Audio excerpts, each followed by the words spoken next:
Živja družba, spet sem jaz. Dobrodošli v tem našem kotičku slepih in slabovidnih. Današnja tema bo pa videči v paru. Vse vam bo tako jasno, ko bom majčkeno pojasnila.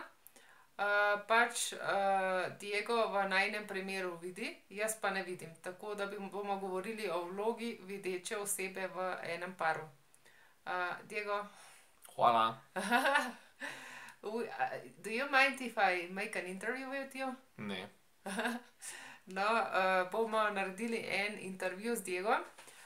Moram reči, da kljub temu, da že za nas slepe in slabovidne manjka izobraževanja, manjka možnosti, da nas naučijo početi stvari na drugačne načine, manjka nam psihičnega spremstva, se pravi spremstva v raznih težjih psiholoških situacijah, ampak za osebe, ki so pa ob nas, zanje je pa še toliko manj informacij. Moram reči, da je Diego, ko se je začela meni odvijati ta situacija, je iskal pomoč po internetu. Diego, how did you feel when I started losing my sight? Diego, kako si se počutil, ko sem začela izgubljati vid?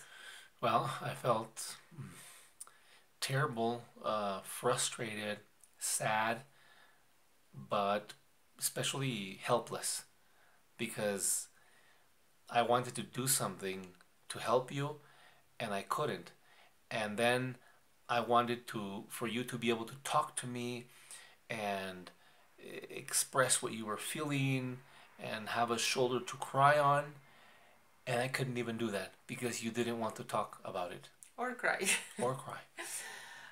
Pravi, da se je počutil grozno, da je bil žalosten, da se je počutil nemočnega, frustriranega in da je da je bilo hudo zanj, da je želel mi biti v oporo, da si želel biti rama, na kateri bi se lahko zjokala, ampak da se ni dalo, ker se tudi jaz sploh nisem mogla pogovarjati. How did it affect you, the fact that I wasn't able to talk to you about these things? Kako je vplivalo na te dejstvo, da se jaz nisem bila sposobna pogovarjati o tem s teboj? It was very frustrating because I could not know how I could help you, what you needed. I couldn't even express myself, the fears that I had or the questions that I had.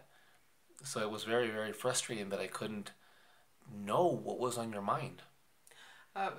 Bilo je grozno, zelo frustrirajoče, da ni mogel vedeti, kaj sem razmišljala, kaj sem potrebovala, ker mi je želel biti oporo.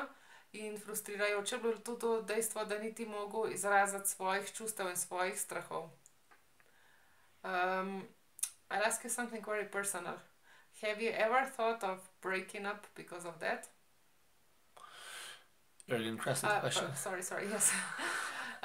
Vprašala te bom nekaj zelo, zelo osebnega. Ali si kdaj pomislil, da bi se razšla zaradi moje zdravstvene situacije? No, I've never thought about it, and I never thought about it back then, and I'm never thinking about it now.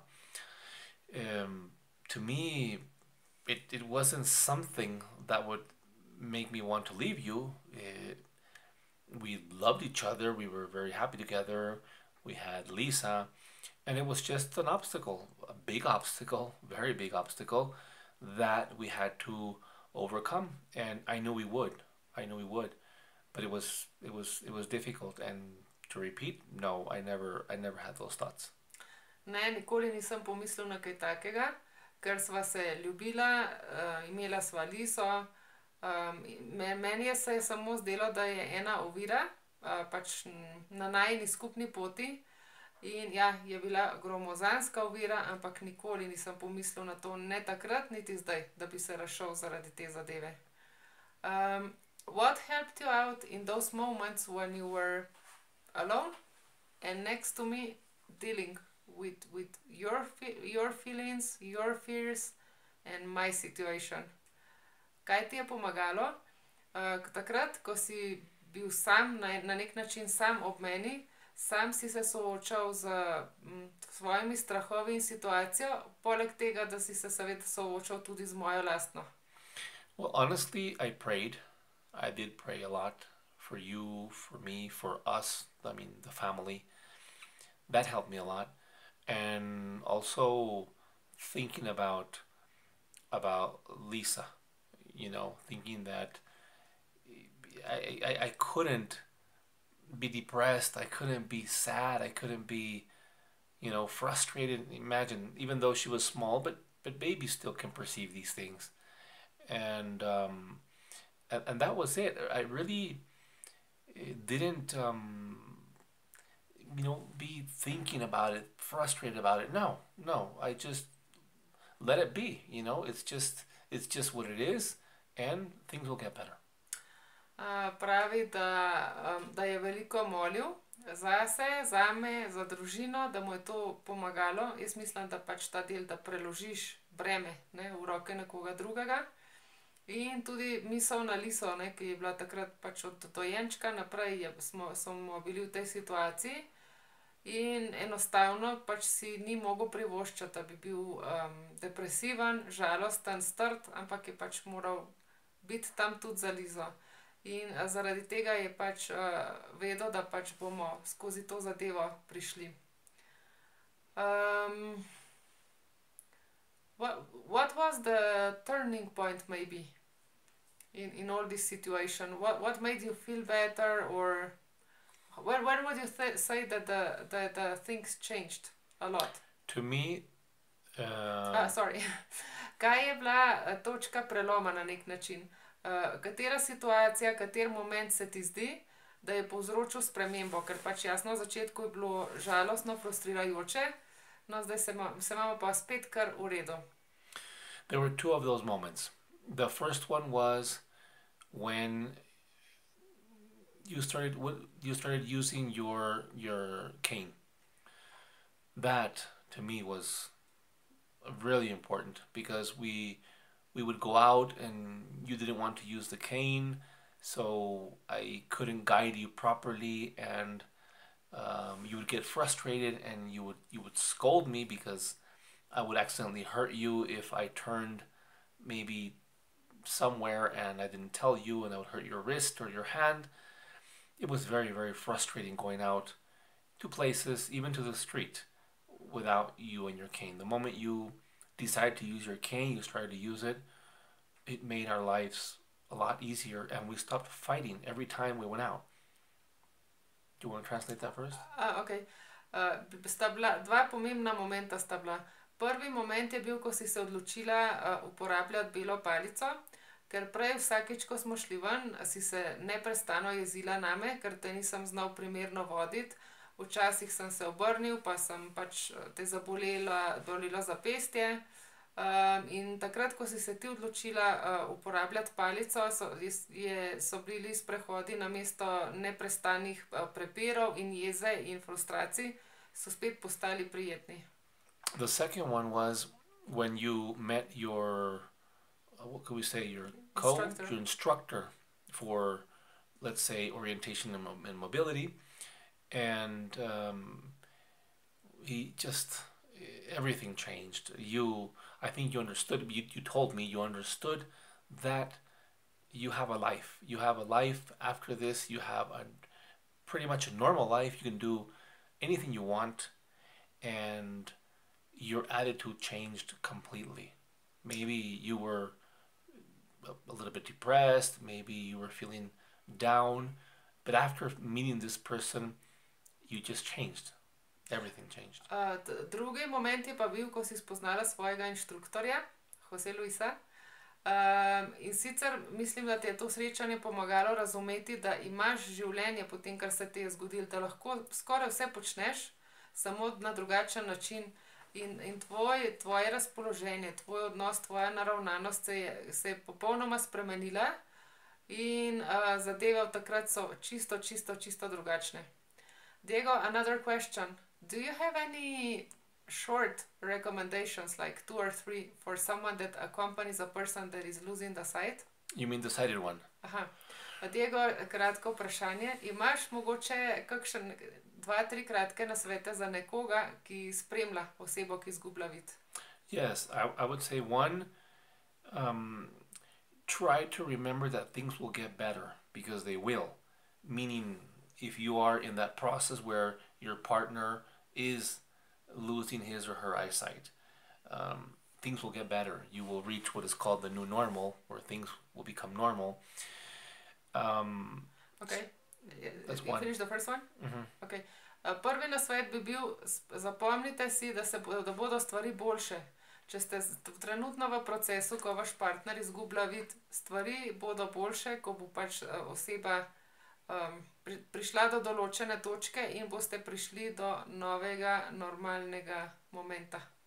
I would say be very patient and never pressure your partner, your visually impaired partner, to do something they're not ready to do or they don't want to do. It's very important not to pressure them.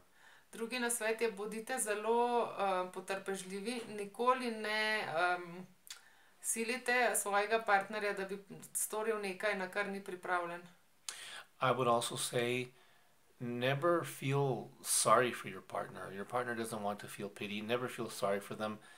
And it's important to treat them and see them as always as they were before. No, it's just, this disability is really like, I don't know, someone that can have something that they don't like, but that's it.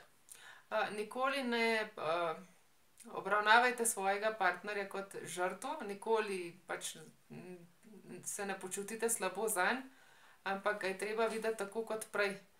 Mogoče to invalidnost videti kot nekaj, da nam ni najbolj ljubo, ampak nič drugega. I think, Diego, we didn't explain here what the new normal was, right? Okay. Diego, mislim, da tule nisva razložila, kaj pomeni beseda novo normalno stanje. The new normal, which is what I read, one person, I don't remember if he was a sighted one or not, he said that what happens after some time is that you reach what is called the new normal. And this just simply means where things that in the beginning, when you're adapting, are not normal, like using a cane, like needing someone to help you with everything in the beginning, afterwards becomes normal. It's not something new anymore. It's not something strange anymore. It just becomes normal, that new way of life. And I'll add immediately that also what each of us does now in the family, from one way of dividing the activities, then changes because of the condition of the person that can see, and then it changes again. Right. Okay, now I'll translate. Pravi, da to novo, normalno stanje je tisto, ko recimo v začetku, ko nekdo izgublja vid, iz tistega običajnega življenja se počasi začnejo pojavljati novosti, recimo, ko invalidna oseba začne uporabljati belo palico, ne vem, recimo začne brati brajla, potrebuje pomoč recimo za branje računov, ko prej ni potrebovala, da sčasoma je to pač postane rutinsko, postane del življenja. Jaz sem pa dodala še to, da ko sva se spoznala, sva si pač razdelila opravila, ki so bila za oba, na določen način, in potem jasno nisem mogla jaz opraviti svojega dela zaradi izgube vida. In prišel je trenutek, ko sem samo pomivala posodo, prala perilo, sušila perilo in zlagala perilo. Nič drugega nisem bila pač zmožna narediti takrat. Potem, ko sem pa jaz sprejela to mojo situacijo, ko sem pač šla skozi psihološki proces, sem bila pa pripravljena pač se učiti stvari, početi na drugačen način, na tak način, ki so možne z mojim vidom. No, zdaj se pa spet stvari spreminjajo na novo in sicer sem jaz spet bolj in bolj aktivna pri domačih opravilih in vsem. I wanted to mention one more piece of advice. The last one is try to get help. And what helped me was looking in the internet, trying to find some support groups for the sighted one. And I did find some, not many, but I did find some where people that their partners had lost their sight or were blind or visually impaired were sharing their experiences, their frustrations, their anecdotes and advice, and that helped me a lot. I think that's important, and I think people should do it. Pravi, da še zadnji nasvet, ki ga bo dal v tokratnem videu, da iščite pomoč. On osebno je iskal pomoč na internetu in je našel skupine za samopomoč, in sicer skupine videčih v zvezi. In da je tam pač našel nekaj zadev, ki so mu pomagale, da je pomembno, da najdete pomoč. We're out of time. Ja, tokrat se bom poslovila majčkeno drugače. Jasno, da nas lahko všečkate, če vam je bil video všeč, če se vam je zdel zanimiv. Delite ga s komerkoli menite, da bi ga ta zadeva zanimala ali bi mu celo prišla prav.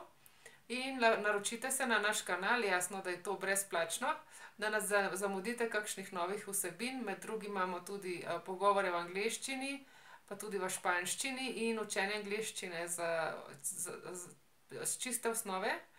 Še posebej pa vabim tokrat osebe, ki vidijo, in osebe, ki ne vidijo in so v mešanem partnerstvu na ta način, ali pa če se vam samo mogoče zdi zanimiva tema, postavite nam vprašanje, kako je živeti v takem odnosu, da bomo lahko pripravili še kakšen prispevek, zaradi tega, ker se zavedam, da virov na to temo ni prav veliko, zato bova z veseljem odgovorila na vsa vaša vprašanja. Se vidimo tule naslednji četrtek. Adijo! Adijo!